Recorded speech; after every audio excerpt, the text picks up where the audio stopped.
Madam. Suni ಅವರೇ, ಬನ್ನಿ ಕೂತ್ಕೊಳ್ಳಿ, ಕಾಫಿ ತರ್ತೀನಿ. ಬೇಡ, ಮುಗಿಸ್ಕೊಂಡೇ ಬಂದೆ. ಎಲ್ಲಿ ಗೌತಮ್ ಸರ್ ಕಾಣಿಸ್ತಾನೆ ಇಲ್ಲ?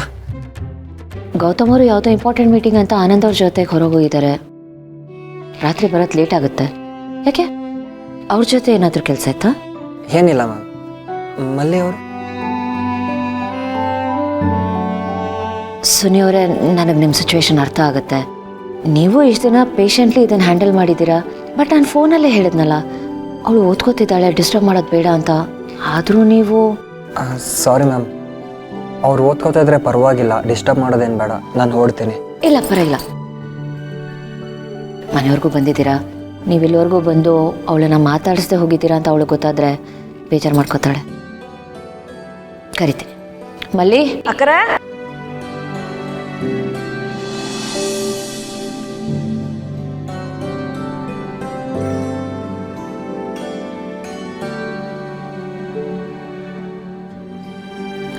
ನೋಡಿ, ಹೀಗೆ ಹೇಳ್ತಿದ್ದೀನಿ ಅಂತ ಬೇಜಾರು ಮಾಡ್ಕೋಬೇಡಿ.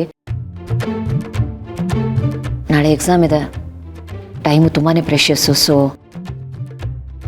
5 ನಿಮಿಷ ಮಾತಾಡ್ಕೊಳ್ಳಿ.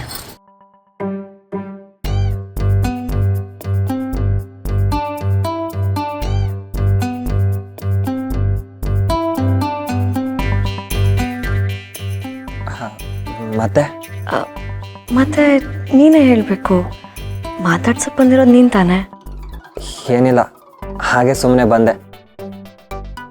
ನಿಮ್ಮನ್ನ ಮಾತಾಡ್ಸೋದಕ್ಕೆ, ಮೀಟ್ ಮಾಡೋದಕ್ಕೆ ಸೀಸನು ರೀಸನು ಬೇಕಾಗಿಲ್ಲ ಅಲ್ವಾ? ಅದು ಕರೆಕ್ಟೇ. ಮಾತಾಡ್ಸೋಕ್ಕೆ ಮನ್ಸಿದ್ರೆ ಸಾಕು. ಮನ್ಸೇನೋ ಇದೆ, ಬಟ್ ಜಾಸ್ತಿ ಟೈಮ್ ಇಲ್ವಲ್ಲ. ಟೈಮ್ ಬಾಂಬ್ ಥರ ಟೈಮರ್ ಬೇರೆ ಫಿಕ್ಸ್ ಮಾಡೋಗಿದ್ದಾರೆ, 5 ನಿಮಿಷ ಅಂತ.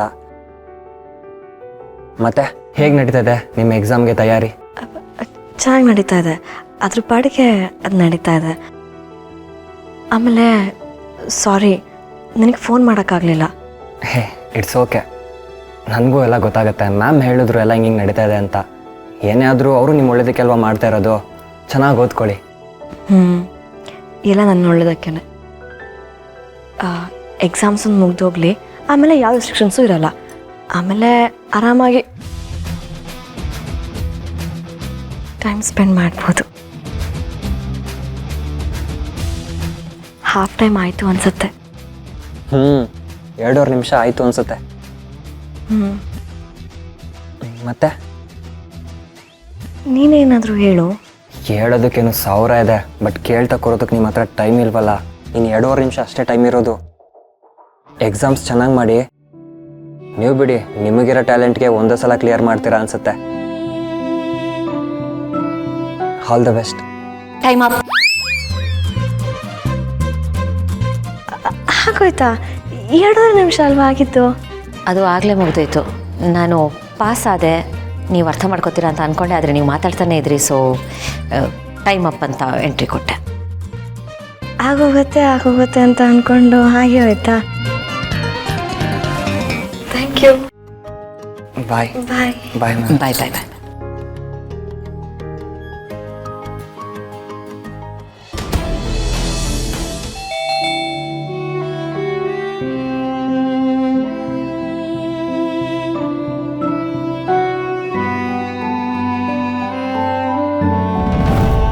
ಇದೇನೇ ಕಂದ ಇಷ್ಟೊತ್ತಲ್ಲಿ? ಯಾಕೋ ಗೊತ್ತಿಲ್ಲ ಅಮ್ಮ, ನಿಮ್ಮನ್ನೆಲ್ಲ ನೋಡಬೇಕು ಅನ್ನಿಸ್ತು, ಅದಕ್ಕೆ ಬಂದೆ.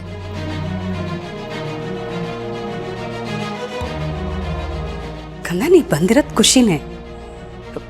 ಒಬ್ಳೆ ಬಂದ್ಯಾ? ಇಲ್ಲ, ಪಾರ್ಥ ಅವರು ಬಂದಿದ್ದಾರೆ. ಅಳಿಯಂದ್ರು ಬಂದ್ಯಾರ? ಅವರೆಲ್ಲಮ್ಮ? ಅವರು ಹೊರಗಡೆ ಕಾರಲ್ಲಿದ್ದಾರೆ. ಕಾರಲ್ಲ, ಒಳಗೆ ಕರೆಯುತ್ತಾನೆ. ಅದು ಪಾರ್ಥ ಅವರು ಬೇಜಾರಲ್ಲಿದ್ದಾರಮ್ಮ. ಅವ್ರು ಇಲ್ಲಿಗೆ ಬರೋದು ಬೇಡ ಅಂತ ಹೇಳಿದ್ರು. ನಾನೇ ಅವ್ರನ್ನ ಒತ್ತಾಯ ಮಾಡ್ಕೊಂಡು ಕರ್ಕೊಂಡು ಬಂದೆ. ಯಾಕಮ್ಮ, ಏನಾದರೂ ಪ್ರಾಬ್ಲಮ್ ಆಯ್ತಾ? ಅಪ್ಪ, ಅದು ಮನೇಲಿ ಸ್ವಲ್ಪ ಸಮಸ್ಯೆ. ಏನಾಯ್ತು ಕಂದ? ಅದು ಪರವಾಗಿಲ್ಲ ಕಂದ, ಏನಾಯ್ತು ಹೇಳು. ಅದು ಪಾರ್ಥ ಅವರು ಭಾವನ ಹತ್ರ ಕೆಲಸ ಕೇಳ್ಕೊಂಡು ಹೋಗಿದ್ರು. ಹಾಂ, ಆ ವಿಷಯ ಜಯದೇವ್ರಿಗೆ ಗೊತ್ತಾಗಿ ಮಧ್ಯೆ ಜಗಳ ಆಯಿತು ಅಮ್ಮ.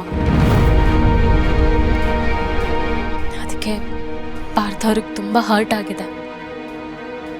ಒಂದು ನಿಮಿಷ, ನಾನು ಅಳಿಯಂದ ಹತ್ರ ಮಾತಾಡಿ ಅವ್ರನ್ನ ಕರ್ಕೊಂಬರ್ತೀನಿ.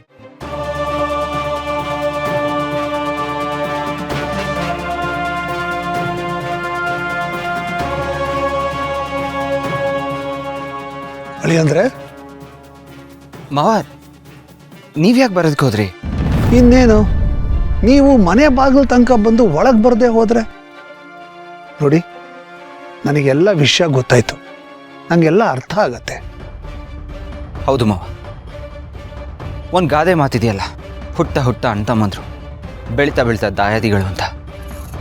ಈಗ ನಮ್ಮ ಮನೆ ಪರಿಸ್ಥಿತಿ ಕೂಡ ಹಾಗೆ ಆಗಿದೆ. ನನಗೆ ಬಿಗ್ಬ್ರು ಅಂದರೆ ತುಂಬ ಪ್ರೀತಿ, ಆದರೆ ಜಯಬ್ರು ಅವನು ತುಂಬಾ ದ್ವೇಷಿಸ್ತಾನೆ. ಅವನು ನಮ್ಮಿಬ್ರೂ ದ್ವೇಷಿಸ್ತಾನೆ.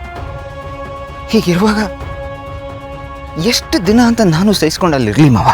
ನೋಡಿ ಅಳಿಯಂದ್ರೆ, ರಾಮ ಲಕ್ಷ್ಮಣ ಭರತ ಶತ್ರುಘ್ನ ಎಲ್ಲ ಅಣ್ಣ ತಮ್ಮಂದರು, ಆದರೆ ಒಂದೇ ತಾಯಿ ಹೊಟ್ಟೆಯಲ್ಲಿ ಹುಟ್ಟದವರಲ್ಲ.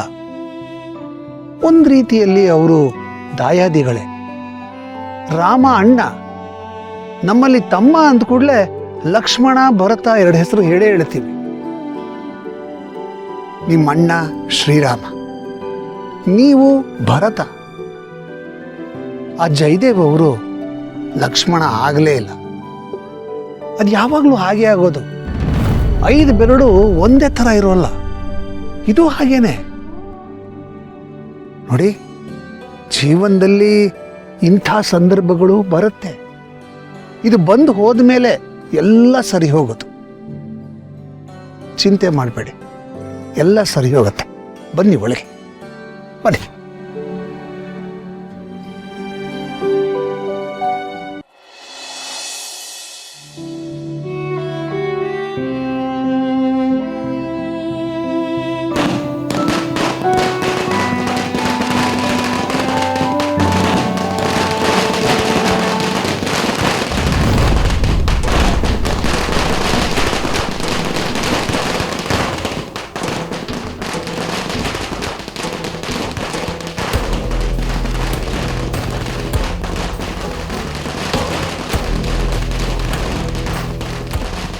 ಏನಿವತ್ತು ಯಾವ ಹಬ್ಬನೂ ಇಲ್ಲ, ಸ್ಪೋರ್ಟ್ಸು ಯಾವುದೂ ಇಲ್ಲ, ಮತ್ತೆ ಪಟಾಕಿ ಹೊಡಿತಿದ್ದಾರೆ.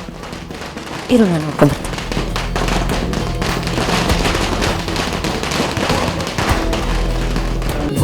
ಅಮೃತಧಾರೆ, ನನ್ನೊಲವ ಅಮೃತಧಾರೆ.